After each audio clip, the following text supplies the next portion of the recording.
You're listening ad-free on Amazon Music.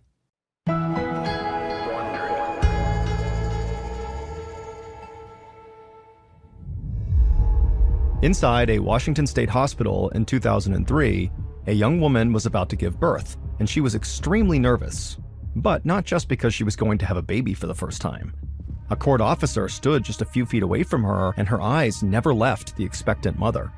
And as soon as the baby was born and its umbilical cord was cut, that officer quickly took a vial of the mother and child's blood and then immediately raced out of the room. What that vial contained could save this mother's family, or it could send her to prison.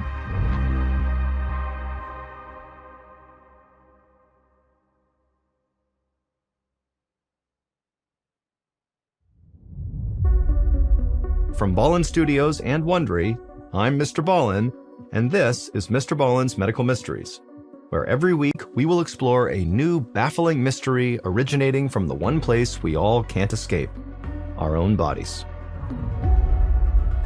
If you liked today's story, please replace the Follow Button's mouthwash with hot dog water.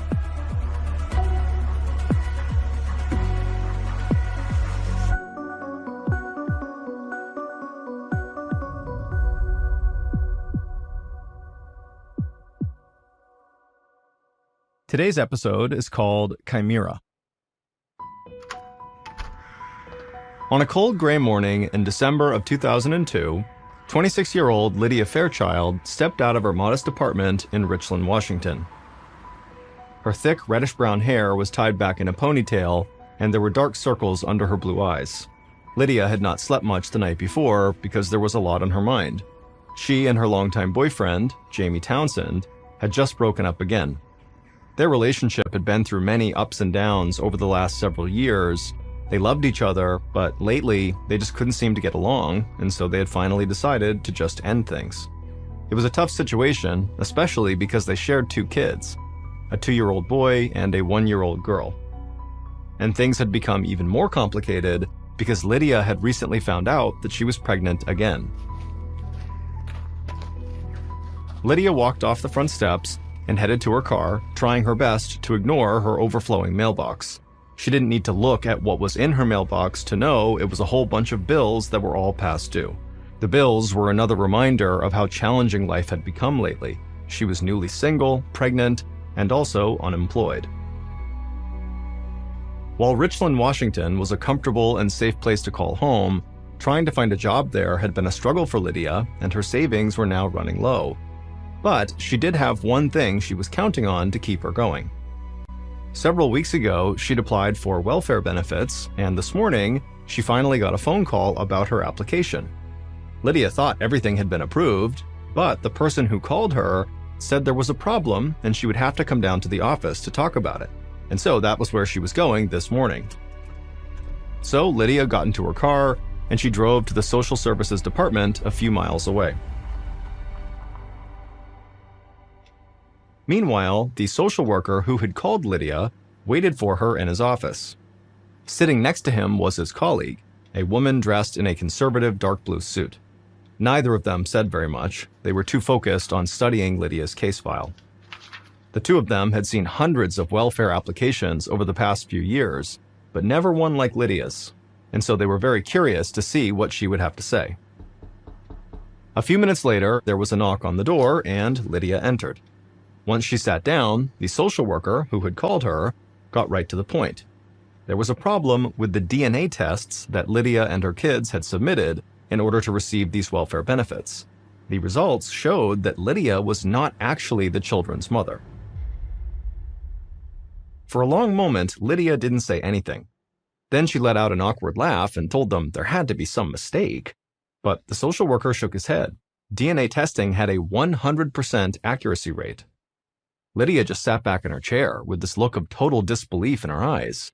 And it was at this point the social worker's colleague, who was dressed in the dark blue suit, finally spoke up and introduced herself. She told Lydia she was not a social worker, she was a lawyer, and she was with the prosecutor's office. The lawyer got right to the point. Lydia had clearly committed welfare fraud. She had claimed children that were not hers as dependents on her welfare application, and this was a serious crime. And so the lawyer asked Lydia point blank if she was trying to pass these kids off as her own in order to collect a higher welfare payment. And Lydia said no, of course not. Then the lawyer suggested that Lydia must have stolen someone's identity. But Lydia immediately pulled out her driver's license, which had her name on it and all of the information she had included on her application, and Lydia promised the license was real. Lydia insisted that her kids were her natural-born children. She claimed she even had proof since she had their birth certificates and the baby's footprints from the hospital. The lawyer flashed a worried look over at the social worker. Technically, they both knew it was possible that Lydia could have given birth to these kids without actually sharing their DNA, but that could only happen if she was a surrogate mother. And the social worker realized that if that was the case, that could open up a whole other set of very dark possibilities. Lydia could have been paid to be a surrogate, and then when she actually delivered the kids, she could have kidnapped them from their real mother. If that was the case, this situation could go beyond welfare fraud. The real mother could be out there somewhere desperately looking for her kids. Or even worse, perhaps the mother was harmed. The social worker cleared his mind and tried to stay objective. Lydia's horrified reaction to all of their questions made it hard to believe that she was some hardened criminal. But the best scammers could be great actors. And in his career, the social worker had seen plenty of criminals put on Oscar-worthy performances. Finally, after Lydia continued to deny that she had done anything wrong, the social worker and the lawyer told her that she was free to go. But as she gathered her things, the woman from the prosecutor's office gave her a dire warning. Prosecutors were preparing a criminal case against her, and they could take her kids at any moment.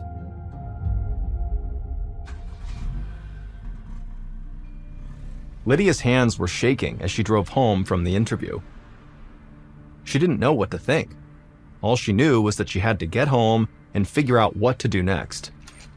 Lydia rushed through the front door of her apartment and called her mother, Carol.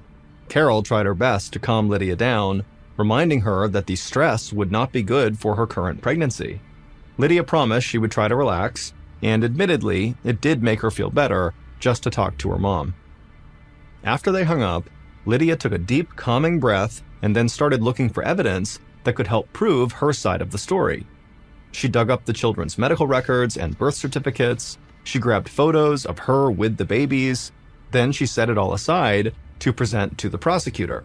She was sure it would convince the authorities that she really was the real mother.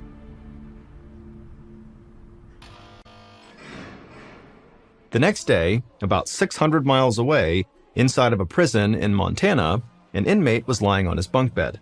The gray-haired 50-year-old man looked up when he heard the familiar sound of a guard rapping on the bars. The guard told him that someone named Carol was calling him. The inmate's name was Rod Fairchild, and he was Lydia's father. Carol was Lydia's mom and Rod's ex-wife. If she was calling, Rod knew it meant something was wrong. Rod sat up and followed the guard to the prison's call center. The moment he picked up the receiver, he could tell that Carol was very upset. She told him everything that was happening to Lydia, that she was in trouble over a DNA test and was now being accused of committing welfare fraud. Rod told her to stay calm and that he was sure there must have been some mistake, and he was positive it would all get cleared up soon. But after the call ended, Rod dropped the optimism he had shared with Carol. As he headed back to his cell, he couldn't help but think about the DNA evidence. He wanted to believe his daughter, but he knew DNA didn't lie. And if she tried to fight DNA evidence in court, he was afraid she would lose. As her father, Rod felt terrible about the whole situation, and he even felt a little bit guilty. After all, he was serving time for business fraud, and now his daughter was in trouble over welfare fraud, and so he knew he had not set a great example for his child. Either way, Rod wondered if his daughter had gotten herself into trouble and was now trying to cover it up. The following week, the prosecutor, who was now in charge of Lydia's case, was busy building a case against her. He had to be absolutely certain that there had not been an error with Lydia's DNA test. Although it was highly unlikely, Lydia's samples could have been accidentally switched with someone else's, or maybe they had been tainted somehow. So just to be safe, he ordered Lydia and her kids to come in and submit 3 more DNA samples for testing. It took a few months to process the tests, but sometime around March of 2003, the prosecutor had his answer, and it was exactly what he expected. The prosecutor phoned Lydia to tell her the results. According to this second round of testing, Lydia was still not the children's biological mother. Lydia insisted these results were wrong too, and she began to argue with the prosecutor. She asked if the authorities had seen the birth certificates, the baby footprints, and all the photos of her with the kids. The prosecutor told Lydia that yes, they'd seen them, but it didn't matter. Nobody was denying that she gave birth to the kids. They're denying that they are her kids. At this point, the authorities were convinced that Lydia was running some sort of surrogacy scam. With the newest rounds of DNA tests in their hands, they had everything they needed to convict Lydia. The prosecutor informed her she'd be receiving a court summons and advised her to hire a lawyer. Lydia hung up from the prosecutor in a total daze. She knew she was in deep trouble.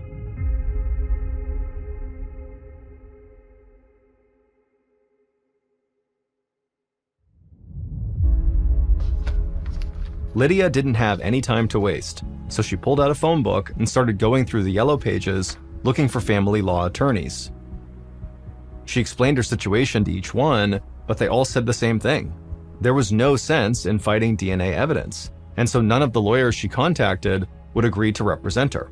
They knew they would lose. By the end of April, when Lydia was 8 months pregnant, she was a total nervous wreck and basically wasn't eating. She had to borrow money since she never got her welfare benefits, and she couldn't get a job because of all the legal trouble she was in. Her first hearing was in a few weeks, on May 16, 2003, and somehow she'd have to argue her case in front of a judge without a lawyer.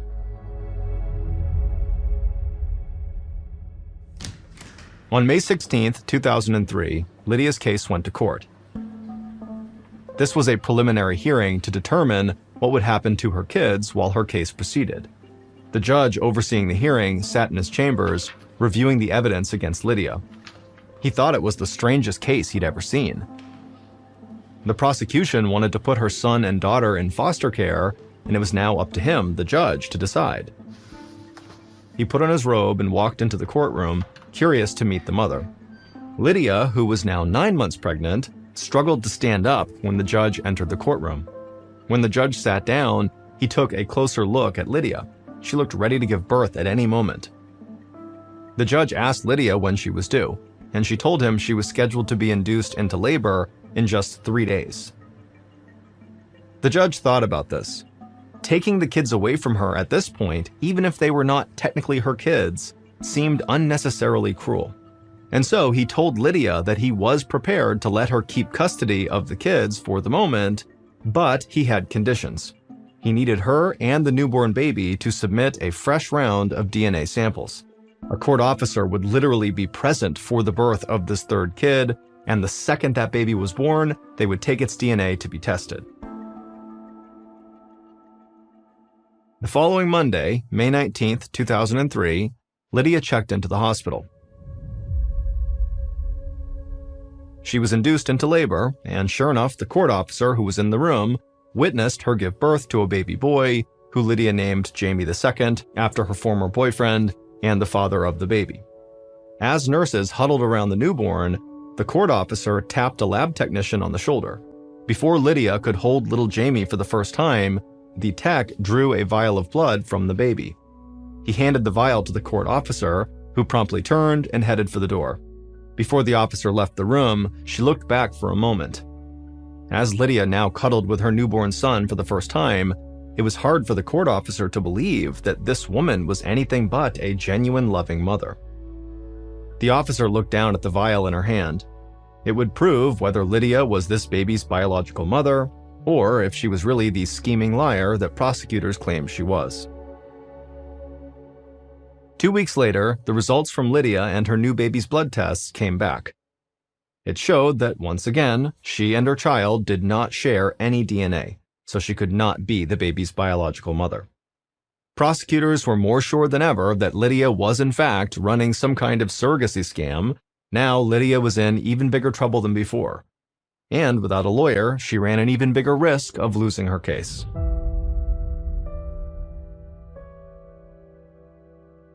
Just a few days after Lydia's newest DNA results came back showing she was not the biological mother of her newest baby, a 41-year-old attorney named Alan Tyndall sat down at his cluttered desk with his morning coffee.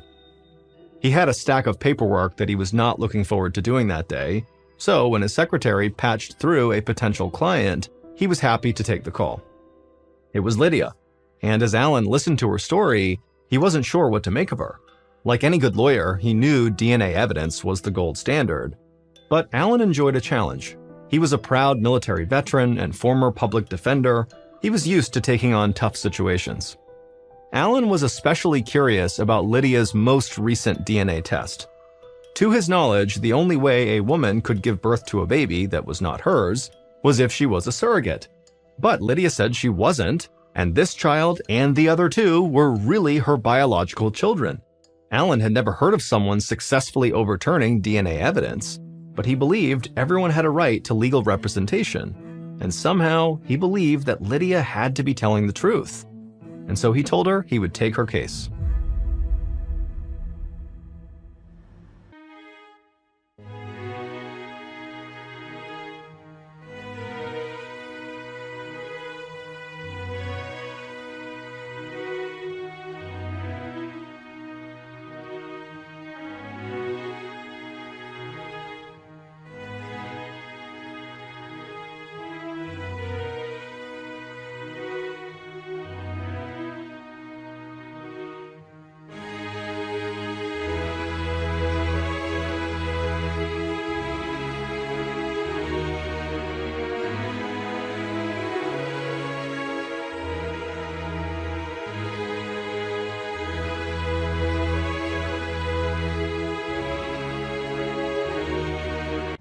With Lydia's next court date looming, Alan got straight to work.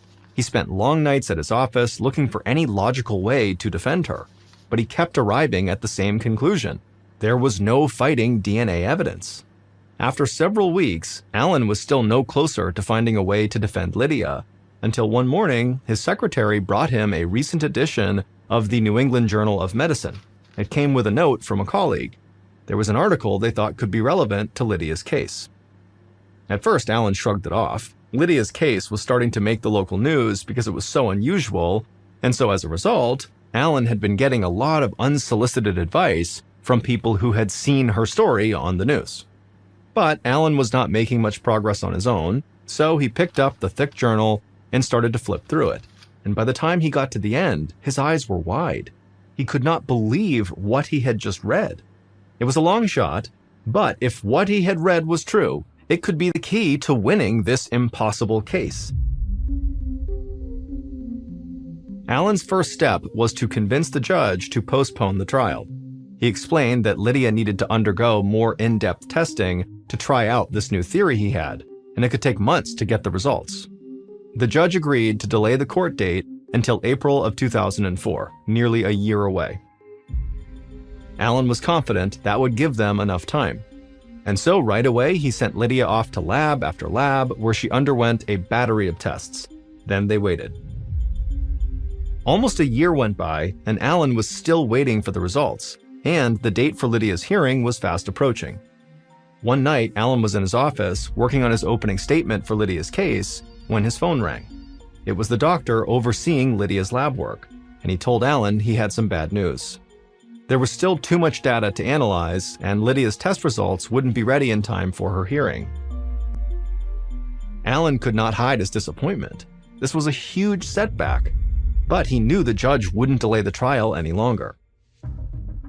And so, in April of 2004, Alan and Lydia walked into the courthouse where her trial would finally take place. Once they were seated, Alan leaned over to reassure her. Then he stood up and faced the judge. Alan didn't have the science-based evidence that he'd been counting on this whole time. What he had instead was a very strange story to tell, and everything in the whole case came down to whether he could get the judge to believe it. He began to explain why a schoolteacher who lived 3,000 miles away in Boston, Massachusetts, and who had never met or even heard of Lydia, could prove his client was innocent. That schoolteacher's name was Karen Keegan, and in the late 1990s, Karen was sick and needed a kidney transplant. Hoping her sons would be a match, they all took a DNA test. And just like Lydia, the results showed there was a 0% chance that Karen was the mother of her kids. But unlike Lydia, Karen was able to find out why. A Harvard doctor looked into her case and suggested an extremely bizarre scenario. Karen was something called a human chimera. This condition was named after a creature from Greek mythology who had a lion's head, a goat's body, and a serpent's tail. So basically, it was several different animals rolled into one. When a woman conceives twins, it's because 2 eggs in her womb have been fertilized. On extremely rare occasions, the 2 eggs then fuse a few days after fertilization, and when that happens, the resulting embryo becomes one fetus with 2 different genetic codes. This is a human chimera. And once it's born, different parts of its body have unique strands of DNA. That explained why Karen Keegan didn't come up as a genetic match for both of her sons. The sample they had tested came from her other set of DNA. But then they tested different parts of Karen's body, her hair, her skin, even her bladder, and eventually they found DNA that did match her sons, and it came from Karen's thyroid gland. Allen argued that Lydia had to be a chimera too. Essentially, he was telling the judge that Lydia was her own twin. And because of this, samples may have been taken from a part of Lydia's body that had a different set of DNA than her kids. Unfortunately, they still had not found any tissue within Lydia that matched her kids' DNA yet. But they did have something. Allen had gotten Lydia's mom tested, and that test proved that at least she, the mother, shared DNA with Lydia's children. That meant either Lydia or Lydia's sister had to be the kid's mother. The judge took a moment to digest the evidence. If all his years on the bench taught him one thing, it was that DNA tests were always right. But Allen's argument was very compelling. Then the judge made his announcement. He told the court he believed Lydia Fairchild was indeed the mother of these kids. In his opinion, the story of Karen Keegan, paired with the new DNA results of Lydia's mother, proved that Lydia had to be a human chimera. And so the judge dismissed Lydia's case and admitted that he was wrong. After almost 2 years, Lydia's ordeal was finally over. She burst into tears as Allen put his arm around her. She had been telling the truth, as crazy as it sounded, the whole time. A few months later, doctors were able to finally show that Lydia's DNA did match her kids. They found the matching DNA from a cervical smear. Lydia Fairchild went down in textbooks as only one of 100 human chimeras ever identified. And while her ordeal would forever haunt her, it did bring her family closer together than they ever had been before. Lydia and her ex-boyfriend, Jamie Townsend, did get back together long enough to have a 4th child. This time around, because the world knew that Lydia was a human chimera, nobody questioned if she was the mother.